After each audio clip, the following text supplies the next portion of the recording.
Hi friends, welcome to Guru's Notification Channel. இன்னைக்கு match 6 அதோட preview, அதாவது எதெல்லாம் பெஸ்ட்டாக இருக்க போகுது, எந்த டீமுக்கு வந்து வின்னிங் பாசிபிலிட்டிஸ் அதிகமாக இருக்க போகுது அப்படிங்கிறத தான் பார்க்க போகிறோம். ஸோ 5 மேட்ச் முடிஞ்சிருச்சுங்க. எல்லா டீமுமே அவங்களோட ஃபஸ்ட் மேட்சை முடிச்சிட்டாங்க. ஸோ இது வந்து செகண்ட் மேட்ச் யாராக இருக்குன்னு பார்த்தீங்கன்னா Rajasthan Royals versus Kolkata Knight Riders கவுஹாட்டியில் நடக்க போகுது மேட்ச்சு. ஸோ இந்த மேட்ச் எப்படி இருக்க போகுது அப்படின்னு பார்க்கலாம். இன்றைக்கி நடக்க போகிற இந்த மேட்ச்சில் யார் ஃபேவரட்ஸாக இருக்க போகிறாங்க அப்படிங்கிறலாம் வீடியோ கடைசியில் சொல்கிறேன். ஏன்னா கம்பைன் பிளேயிங் 11 அப்படிங்கிறது முதல்ல 5 மேட்ச்சுக்கு தேவைப்பட்டுச்சுங்க. ஏன்னா எந்த காம்பினேஷனில் வருவாங்க அப்படின்னு தெரியாது. இப்போ வந்து நான் எப்படி சொல்ல போகிறேன்னா ஒரு 5 பிளேயர்ஸ் கம்பைண்டாக சொல்ல போகிறேன். அந்த 5 பிளேயர்ஸ் வந்து players to watch out for in today's match. இவங்க தான் வந்து ரொம்ப கீயாக இருக்க போகிறாங்க அப்படின்னு சொல்லிட்டு ஒரு 5 பிளேயர்ஸ் சொல்கிறேன். இது வந்து ஃபேண்டசி லீக்காகவோ அதுக்காகலாம் கிடையாது, ஜஸ்ட் என்னோட ப்ரெடிக்ஷன்ஸ் தான். இதை ஒன்ஸ் அகேன் சொல்லிக்கிறேன். ஸோ மொத்தமாக பார்த்தீங்கன்னா ரெண்டுமே வந்து சூப்பரான டீம்ஸ். 2 டீமுமே ஃபஸ்ட் மேட்ச்சு லூஸ் பண்ணியிருக்காங்க. அதனால் ஒரு டீம் கண்டிப்பாக இன்றைக்கி ஜெயிக்க போகிறாங்க அப்படிங்கிற எந்த டவுட்டுமே கிடையாது. அதுக்கு முன்னாடி வின்னிங் பர்சன்டேஜ் நம்ம இதை பற்றி எப்பயுமே பேசுவோம். ஸோ 5 மேட்ச்சில் 4 மேட்ச் நம்ம ப்ரிடிக்ஷன் கரெக்டாக இருந்திருக்கு. அதில் நேற்று வந்து பார்த்திங்கன்னா 50-50 சொல்லியிருந்தேன்.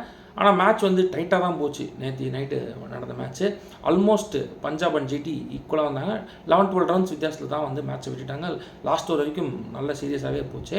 ஸோ 5ல் 4 ப்ராபபிலிட்டிஸ் பார்த்தீங்கன்னா 80% நம்ம சொன்னது கரெக்டாக தான் வந்துட்டுருக்கு. இன்றைக்கி இந்த மேட்சோட ப்ரிவ்யூ பார்க்கலாம்.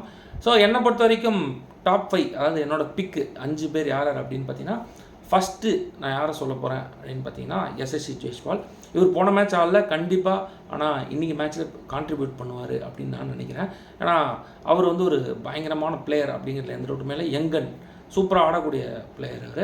அதுக்கடுத்து சஞ்சு சாம்சனை குறைச்சி இட போடவே கூடாது. போன மேட்சும் அவர் ரொம்ப சூப்பராக விளையாடினார். இந்த மேட்ச்லேயும் கண்டிப்பாக கலக்குவார் அப்படின்னு நான் நம்புகிறேன். அதுக்கப்புறம் Sunil Narine either with the ball or bat கண்டிப்பாக பர்ஃபெக்டாக பர்ஃபார்ம் பண்ணுவார் இந்த மேட்ச்சில் அப்படின்னு எனக்கு தோணுது.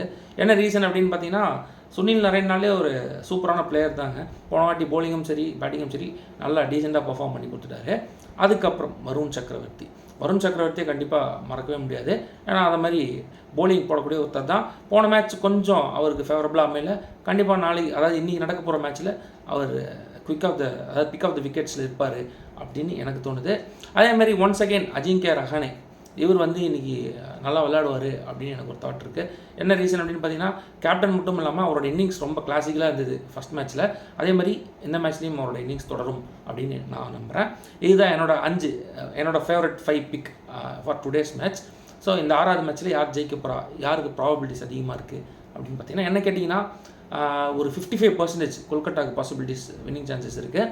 45% வந்து பார்த்திங்கன்னா ராஜஸ்தான் ராயல்ஸ்க்கு சான்சஸ் இருக்குங்க. பொறுத்து வந்து பார்ப்போம் யார் ஜெயிக்கிறாங்க அப்படின்னு சொல்லிட்டு. தேங்க்ஸ் ஃபார் வாட்சிங்.